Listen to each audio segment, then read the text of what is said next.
2015. Global Nutrition Metrics for Land-Scarce Agriculture.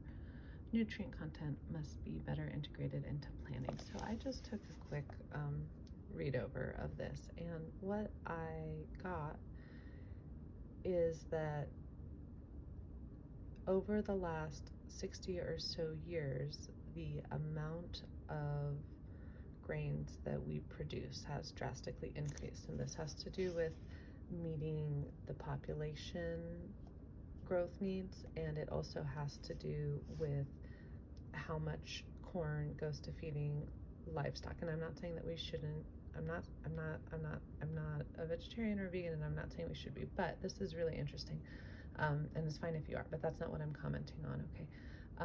But that is where some of this grain is going. But I think even more importantly to focus on for this is what they're saying is that in areas where people have less money, in countries where people are living off of less, grains as a nutritional source tend to be more important, and it's even more important that those nutrients be bioavailable, because it's harder for your digestive system to extract the nutrients from grains than from vegetables and meat, and also having to do with all of these geopolitics of how the maize is used to feed the cows, and other issues with high volume agriculture that I'm not going to get deep into, but they touch on in this article, and I can go deeper into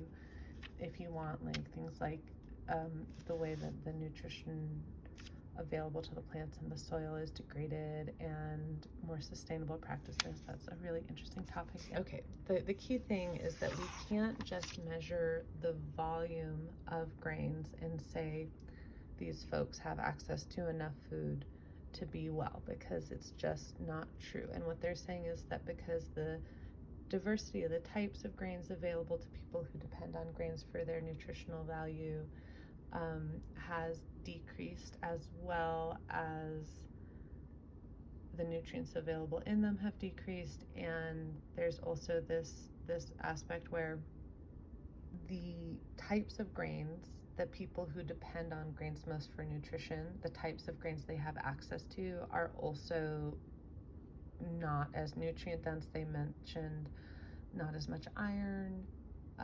Wheat has less iron than millet by a lot, and zinc, there's a lot more zinc in oats than wheat. Those are some examples that they gave, but their conclusion is that we need new metrics. We need a better way to measure the nutritional value of foods on a micronutrient scale in order to address the food scarcity that is connected with how we've adapted to sustaining the human population on this beautiful planet as the number of people on it increases. And just remember that Malthus wasn't a biologist, he was an economist.